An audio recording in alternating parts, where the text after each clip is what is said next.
Welcome back, ladies and gents, to another episode of Tactical Harmony. And I am thrilled to introduce today's guest, Stephanie Georges.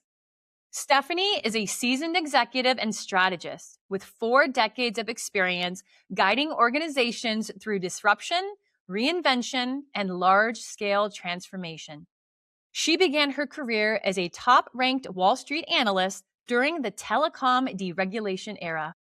She then moved into C-suite roles in telecommunications and technology.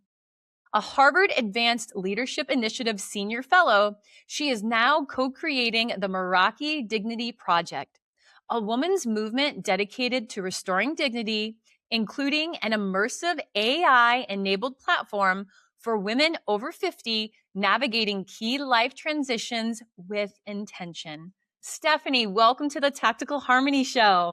Thank you for having me, Rebecca. It's really fun to be here. I'm excited. Okay, well, let's kick off with Wall Street.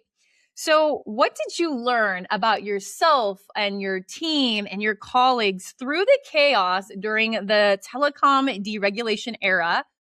And what parallels would you draw with the AI disruption right now? Okay. So that's really a cold start there. So We go right in and Tactical Harmony. So, one of the things that I learned, which was not in my nature, I'm first generation Greek American. And, so one of the things that was sort of part of my upbringing was to be a little bit risk averse. And, just because my family was new in this country and really just sort of navigating it in their own way. So one thing that I learned on Wall Street was that risk can be good. And that has traveled with me throughout my entire career. And it's definitely, I'm not sure I could have met the leap I've made into the Meraki Dignity Project without some sort of framing from my early career that, risk, particularly if it's calculated and it's thoughtful, can actually be good. Yeah, that is so true. Because I think people are afraid of the word risk. Mm-hmm. Really nothing is good or bad, but thinking makes it so. And we talk about that a lot here. And it's a label we put on things. We're the meaning makers. So if we hear the R word and like, oh, risk, I gotta, insert fear. There's no way. I gotta stop. Do not pass go. Do not collect your $200. But anything worth having, there's some inherent risk to it, right? Like there's a risk that we take when we drive on the road. Mm-hmm. Right. And with risk, I think there's an element of faith. I have faith that the ongoing traffic isn't going to come into my lane and hit my car. At least I hope. But I'm not leading or driving with that. So there is a risk, but there's also an element of faith to it as well. Absolutely. And that faith, clearly that faith has to come from somewhere that says, I have the tools to navigate where I'm going. And, and I'm also comfortable with being adaptive. And that's the other piece I would say that I really learned on Wall Street is, you wake up in the morning and you just don't know what the stock market is going to do. And that's even more true today. But when you're an analyst, you're trying to make sense of complexity. And so the ability to be adaptive and having the ability to acknowledge that there's going to be risk in situations and not to be afraid of it, those two things. And I love it. And then just sprinkling it with faith. All of a sudden now it creates these openings that you may not have otherwise seen. So that was an early learning and really formative for me. That is so beautifully stated. And the adaptation, the flexibility, and just not being so rigid and white knuckling everything, right? I mean, in life and business and everywhere in between, and knowing that there's some things that you can control and a lot of things you can't. Like Stephanie and I were talking about the weather, literally before we jumped on, because it snowed recently in Montana and people got really spicy about it. I can't control the weather. Why would I sit here and worry about the weather when I can't control it? Also can't control the stock market. And so that does require you to be, in NCIS and in military, we always say semper gumby. We got to be, you got to be flexible.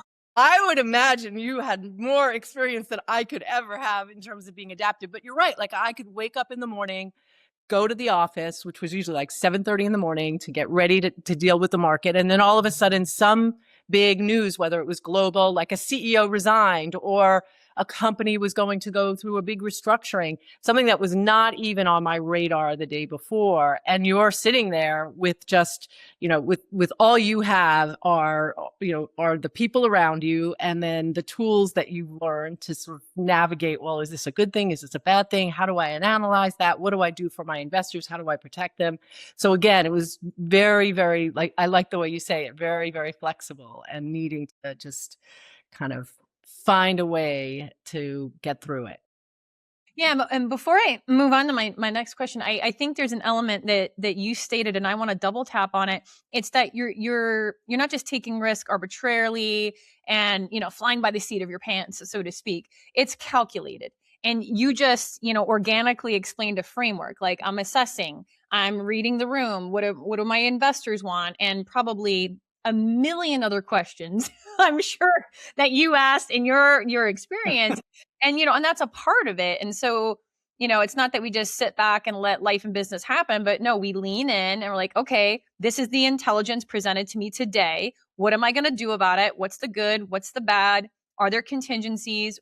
No stone left unturned mentality. So that's a good call out, Stephanie. Exactly. Yeah, no, I agree with you. Cause like reckless risk is really hard to sort of, it's hard for anyone to stomach. But I think using, and exactly the way you said it, using the information you have, making the best decision you can make at that moment and taking that step, like that's the hard part. Like, making the assessment with the information you have, but then realizing, ooh, I may not have everything I need to know, but I'm going to take that step. And that's where the freedom comes, because then you're like, all right, I'm on a journey now. I can, I'm moving as opposed to being frozen. So, yeah. And you only are going to get feedback if you take the step. If you stay still, you're not going to get feedback. You're not going to know that if that step that you took is in the right direction or if you need to pivot. So in order to develop the gift of feedback and to get it for yourself and from others and from the market and the environment or whatever the situation dictates, it does require you to take that first step. yep. And then you can assess the feedback. And I think that is totally where a lot of people get hung up in the analysis paralysis or who am I to think, that's for them, not me, or I couldn't do that. And then they won't take that first step. Yep. Exactly. Wow. Okay. So curious, what got you into Wall Street? Like what an amazing career. And I'm just so curious how you entered that journey. Well, my dad, who is 98 years old, next month, he was a pharmacist by training.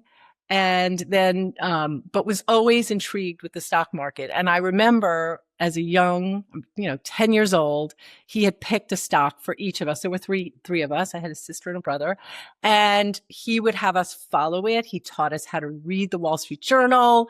I used to love the column in the middle because it was so funny. And so it wasn't, he had no business background. Like I said, he was a pharmacist by training, but he kind of made that accessible to me. And I don't know whether it was just, I wanted to prove to him that I could do something on Wall Street, or I was just really intrigued with markets and how things, how companies could be valued, that got me excited about Wall Street. And so, so I just took that leap as well. That's incredible. It's in your DNA. I don't know. Cool. Okay. So you have so much beyond Wall Street, the C-suite, a Harvard fellow, and now as a founder of the Meraki Dignity Project, which I'm so excited to dive into in a moment. So would there be either a leadership belief or a mindset belief or something that you believed early on that now you reject? Or you're like, how could I have believed that or operated under that? And now, through your evolution and corporate maturity, you realize, I don't believe in that anymore. Does that pertain to you? I think that's another really good question. I have to think about that. But what comes to mind for me is part of the training, especially early on in Wall Street, and maybe even in my growing up, was you have to figure it out on your own, right? It was this fierce independence and need to kind of do things on your own. And Wall Street definitely was an environment that reinforced that, especially in the years that I was there. It's changed dramatically since I've been there. But then it was very meritocratic. So you were stack ranked every quarter, and where you landed was, was really how you were viewed in the organization. So it created this fierce independence. And when I shifted to the corporate world, I realized it took me a while, and I got a bit of I had a few really difficult situations, which I certainly could talk about, where I was not as good as collaborating. And I think I realized that we're better together. And I'm not sure that I didn't believe that, in my early career, but it was sort of trained out of me. And then moving into the corporate environment, I realized that I didn't have to have all the answers, and that when you bring ideas together, you actually get a better solution. Yeah, it kind of goes into, when you're the classic question, what advice would you give to your 25-year-old self, right? And, kind of There's a looking at lot of that, that. I know, I'm like, there's a long list that 25-year-old Rebecca needs to hear. But yeah, I mean, I would say that totally makes sense. Like, I thought that maybe asking for help was a sign of weakness and I should already know XYZ. So if I ask, I'm going to look incompetent. And so then I would go on a journey to try to figure it out by myself. And, because I had to be independent and I had to know what I was doing and chase the next career high. And so whenever I'm asked that question, I'm like, probably would tell her to calm down a bit, enjoy the ride, don't get caught up in the rat races. I took everything so seriously, which I think is an element of success, right? We are in a very serious environment and you have to be very, on it and, take it very seriously. But there's also an element of calm. And, it's going to work out. You've trained for this, you're ready. That preparation is everything. Would you give yourself similar advice, or is there something else that you would tell 25-year-old Stephanie? Oh, yeah, I would definitely tell her to calm down. Yeah. But you said something that's really interesting, and I sometimes struggle with that, Rebecca, because I feel like I'm not sure if that was part of my success, that I was so intent and focused and intense, and but I think to a point where it got to be unhealthy, even for me, the stress and taking it all in. So absolutely, I would say to my 25-year-old self, you know, take it slower. Don't be afraid to ask. I mean, I hate to say this, the stupid question, because there is no stupid question, but don't be afraid to be curious and don't expect that you're going to have all the answers. The other thing that I would remind myself, because I've kind of made some mistakes in this area, is it's a small world. And so really think about the people that you're working with and keep those relationships, build those relationships. Don't burn your bridges. Really treat people in your world with dignity, which is part of our project as well. But really sort of value that, because I found throughout my 40-year career, people have resurfaced, people come around. And like I said, it's a really small. Yeah. And what you put out, you get back, right? Like we talk about that a lot. Life is a game of boomerangs. What you put out comes back to you with astounding accuracy. That is not a Rebecca quote. That is Florence Scovel, The Game of Life and How to Play It. Huge fan. But I've, in my decades of life, I have definitely have seen that to be true in life, in business, in my community, in my relationships, in my money.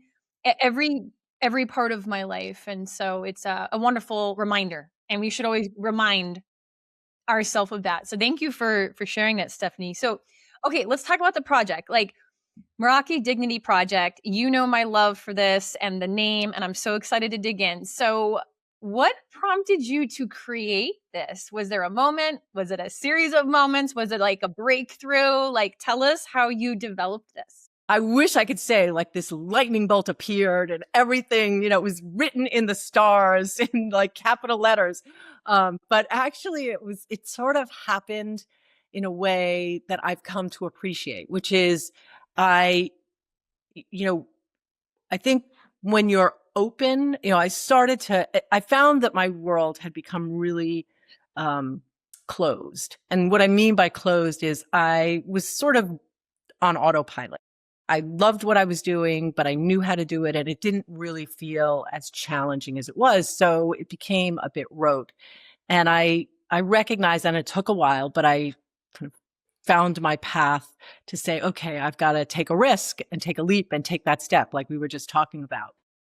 And in that process, I started to think about, wow, what's happening with me? Do I feel that I can make the choice that I want to make in my life? And that's not about monetary or even health wise. I mean, those constraints will always be there, but it was really sort of the ability to see that I had choices to make. And that got me thinking, well, if I feel like that and I actually have some agency, uh, imagine, I wonder if other women are feeling that way.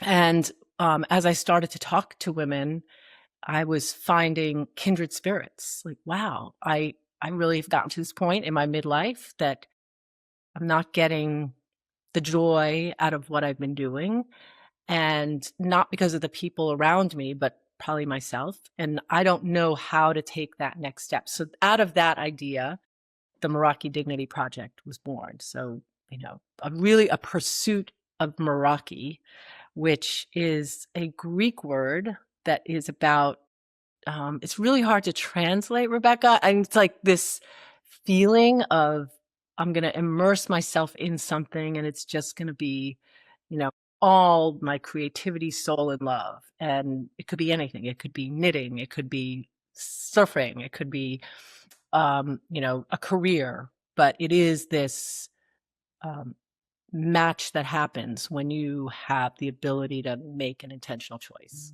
So That's that beautiful. was that was that took a long time to get there. It sounds Yes, yes. I totally can relate to you. I get asked often about tactical harmony and the journey and wait, you did what? And now you're doing what? And they're trying to draw the line. And I'm like, y'all, success is not linear. And you follow your heart, and wherever your journey leads you, your journey leads you. But that's so funny. So I had one of my questions for you, Stephanie, was about the name Meraki, and how we were talking about it, pouring your whole self into something with creativity, soul, and love. And I think that is beautiful. I mean, if you're doing that, you're going to be happy, you're going to feel joy. Peace is always something that I think need, that if you ask me what success is, I'm going to tell you peace. mm-hmm. Peace, that's how I'm defining it in this season. And I think that's so beautiful. So I would love to hear, how do you practice Meraki in your personal life? Mm. Not work. I mean, I'm sure the project is a part of that, right? That's your baby. But how do you practice it behind the scenes? It is obviously my work, and the fact that I've chosen to take on this crazy endeavor is definitely has to be fueled by Meraki, but that's not everything. And I think part of that is that it is not everything. So I've committed to myself because I love I love to read. I love to be outdoors. I love to run. So I know I find my Meraki in running and just going out, not trying to set any records, not comparing myself. I mean, of course, I have little reminders of how far I've gone, and you can't change your need to sort of track how you're doing. But for me, it's an elevated experience. And most recently, I have to say, I've joined this group of women near where I live, which is like a little beach community, and they jump into the ocean every day. And the women are between the ages of, I'd say, 45, and there's like an 83-year-old woman, and jump into the cold, freezing water and just wait around for 5 minutes, spend more time chatting and learning about each other, and then start your day. And so those are some of my Meraki moments. That's amazing. I love that.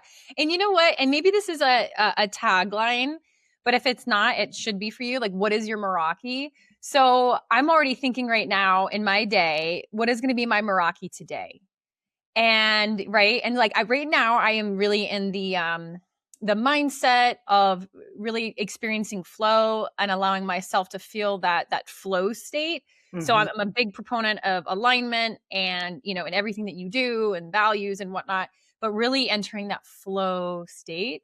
And so I think finding your Meraki, that creativity and soul and love, is a wonderful pairing with that, right? So, like whoever's listening and watching us right now, what is your Meraki today? What are you going to do for yourself? And what creativity and soul and love, like where are you going to find your Meraki today? I think that's a beautiful question to ask every day. It's a gift. And give yourself the grace, give yourself grace to sort of allow that for yourself. Because I think for many of us, I tend to focus on women, because that's my my proximity and my research, but I don't think it's exclusive to women. We juggle so much, and the ability to give ourselves some grace in these moments, and let yourself have that Meraki, um, just doesn't have to be big, but it could be totally nourishing. Yeah, I call it soul care. And it's those little moments that comprise the majority of our lives. Right? I think so often we make our happiness conditional. I'll be happy when. I'll be happy when. And then we're always living in that state of when something happens instead of existing in the here and now, embracing all these things. Right. Mhm. And like as Stephanie said, it can be something small. So it's like taking a moment and leveling it up. I have my Himalayan pink sea salt lamp here that brings me joy and happiness. And I like to light it when we are having our podcast Ugh, and lighting a candle or mood lighting when I'm cooking or putting on jazz music. I mean, it could be anything yep. that brings you a smile or it just feels good. And then when you feel good, your nervous system's going to feel good, and then you're going to show up better for yourself, your family, your career. Everything gets enhanced and elevated when you practice your Meraki and you're feeling good and nourishing. That's beautiful. Absolutely. And it is, one of the premises we have is that if you have, if you are really tending to your health, and when we think about health, we're thinking about it as whole health, which is your mind and body, as we've been talking about, but also your financial health and your work or career health and your relational health, all of those, because they're not, we're human. We're human. They don't live in silos. So I think tending to your whole health, and again, not not sort of demanding perfection for yourself, but just having an understanding of where you are, that's where that journey begins, because you can start to see, wow, I understand. I have clarity. I know, I'm focused, not on myself selfishly, but sort of in the old, put on, put the oxygen mask on yourself. You knew where I was going. And being able to be, I love the way you said it, be there for others and really be more present. Yeah. And clarity is a superpower. So it's like any GPS system. You have to know where you are to know where you want to go. I can't just be like, "Hey, I want to go to Wyoming." And what's it going to ask you? Well, what's your starting point? Where are you?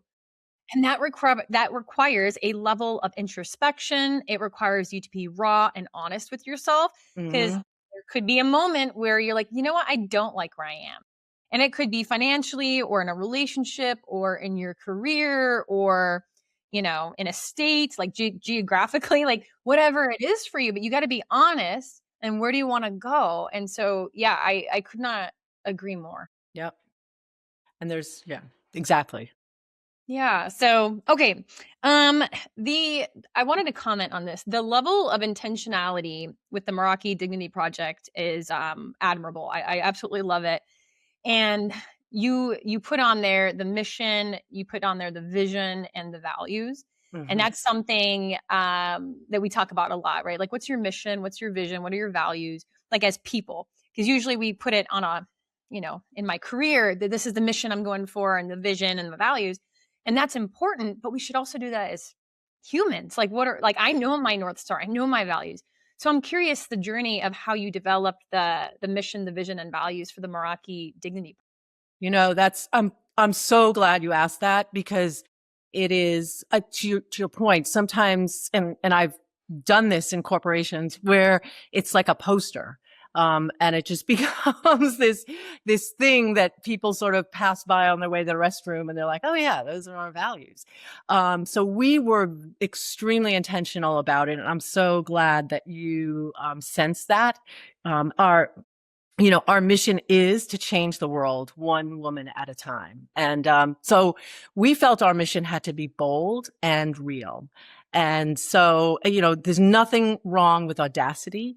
And so that was really important to us. And I don't think we had any equivocation on that as a team. But for us, the values and the vision really started to come from a series of conversations and became sort of, for us as a team, a collaborative effort. Like, what's the community and the culture that we want? And so whether we're talking to a customer, a large customer, or to a vendor, or to a podcaster, we're always saying, are our values aligned? We want to be in a place where we're engaging with people that acknowledge similar values, because we feel that that's part of our culture, and we want to sort of make that part of the broader culture. So not that everyone has to have our values, but that there's a connection.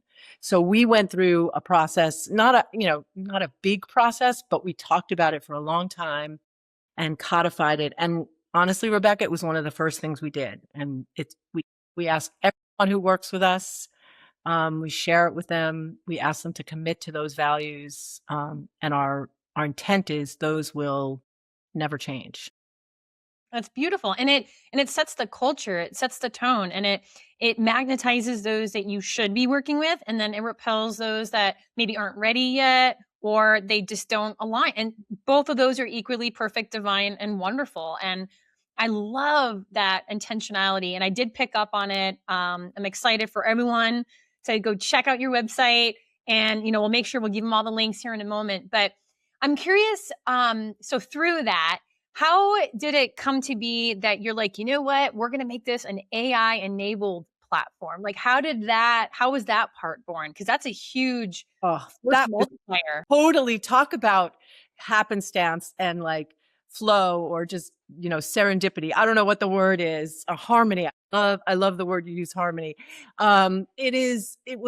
We were chunking along, and we thought, well, we want to create this place where we can make things accessible to women, so that they could have clarity around what their options are in life. So, especially at these transition points. So our goal was, we were going to try to serve up resources, tools, content, community for women that would allow them, either through engagement with the content or with the peers in these communities, to be able to get clarity, build their confidence, and have the agency they needed to pursue their Meraki. That was always at the center of what we were doing. About a year and a half or 2 years ago, when we started this, AI was really, it's moved so quickly, and it started to come on the scene. And I would say our fellowship at Harvard really helped us, because we were surrounded by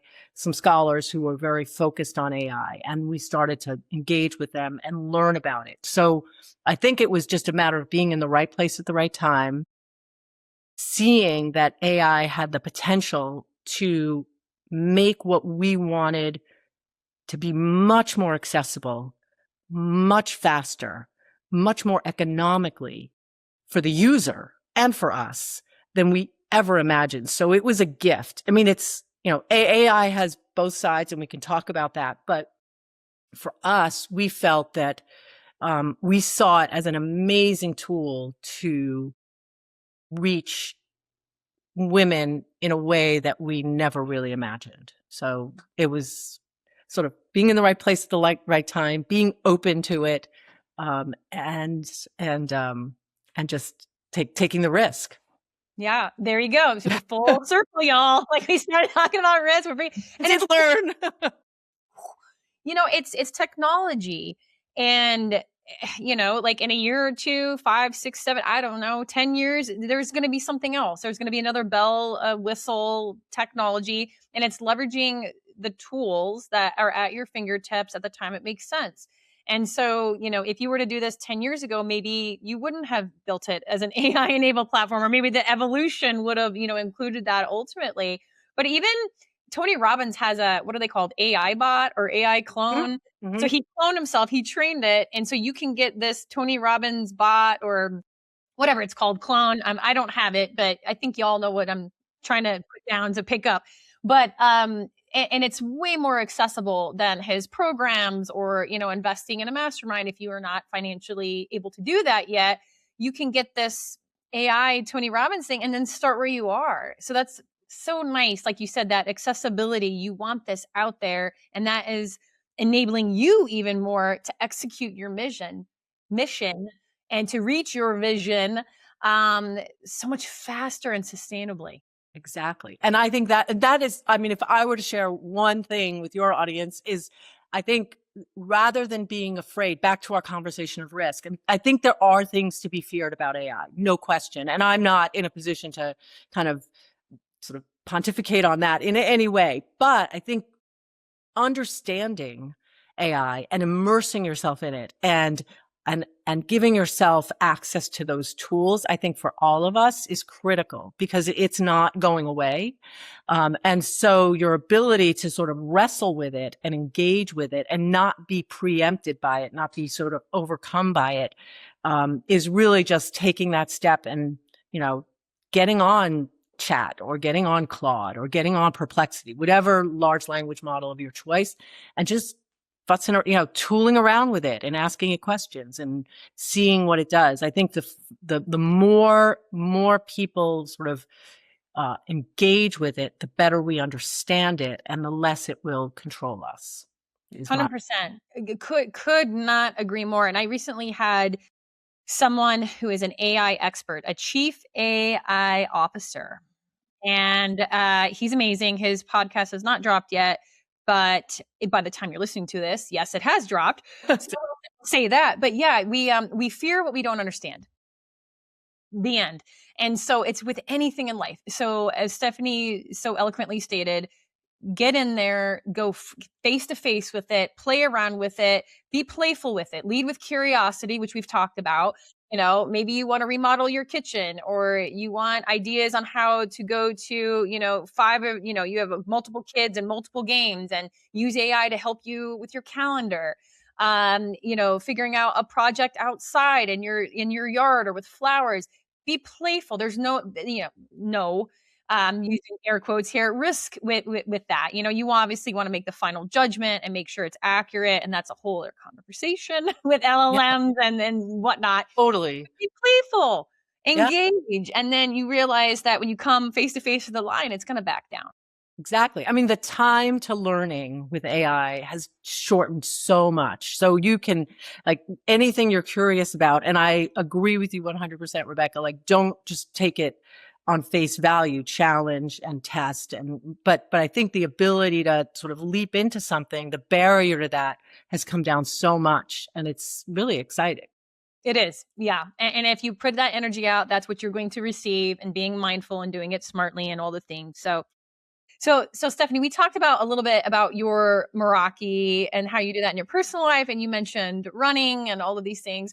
But I'm curious, is there, one thing that no matter what, if, it's a crazy day and you're so busy, you do this one thing or one habit or one practice every day to keep you feeling good, whether it's your Meraki or, just your, to keep you operating and feeling your best self? So I love to meditate. So I give myself a breathe moment, and I carve out time for that. It's taken me a while, but I carve out time for that pretty much every day. I try not to miss it.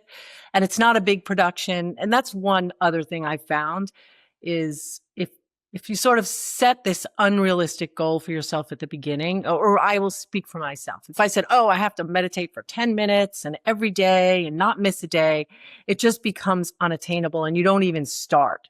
Or I'm going to run a marathon. And then, you start by going miles and miles and then you just burn yourself out. So to me, it's just giving myself a small goal and just committing to do it every day and making it bite-sized enough that it's hard to give myself an excuse. I can't say I can't find 2 minutes. I can't find 2 minutes to just slow myself down, breathe, close my eyes, and then go back. So And you just slowed yourself down now. I felt myself relaxing as you lowered your voice, slowed your cadence down. I could see you breathing. We did it live, y'all. I forget to breathe a lot. Okay, everyone, take a 10-minute break. No, I'm just kidding. That's so good. You know what? I'm smiling so big because you're like, everyone knows that's listening. My faithful listeners, I that's mine every single day, no matter what. I mean, if I can't, work out or move my body, or I have all of these things that I like to do, mind, body, spirit. But mind, body, spirit equals meditation. Every single day, and I'm very proud to announce that since November 9th, actually the 10th, November 10th is when I started, I have not missed one day of meditation. And I'm a meditator for years. I go to Dr. Joe Dispenza's retreats. I am an advanced meditator. Like I'm so proud of that. But now it's every single day. And just like you said, I'm not meditating for an hour and a half every single day. Those are my best meditations. I usually do those on the weekends. But if it's 10 minutes, amen. I'm celebrating that victory. I'm feeling good at the end of the 10 minutes. Even if it's shorter, it doesn't matter. I'm fitting it in no matter what. If I'm traveling, I'm in a different time zone, I'm at a speaking engagement, it doesn't matter. My butt is meditating every single day because I'm going to put that first and then I'm going to feel better. And it's been transformative. See, I knew you were a kindred spirit. That is so great. I love it. And I think that it's like not punished, not beating yourself up for not doing it, but giving yourself a little bit of time. That was one thing I have to say that we saw on our early group that got onto our platform. Women were getting onto the platform. It's a tech platform. So, people tend to use technology and they think I've got to do it fast. So women were doing it in the checkout line at the grocery store. And what started to happen was they were disconnecting. And of course, we were panicking. But what we found was they came back and realized they needed to give themselves time. So one of the unintended learnings we had from the early part of our testing, our product, was if you can create some space for women to give time to themselves and slow down, there's so much gratitude for that. And we don't give ourselves that time enough. So creating a space, whether it's through meditation or through some way that you can reflect, is really a high value, desirable state for women. And we don't get it. And technology trains us that to go fast. So we've been so excited by just this, like I said, unintended ability to slow people down. Yeah, we all need a little bit of that.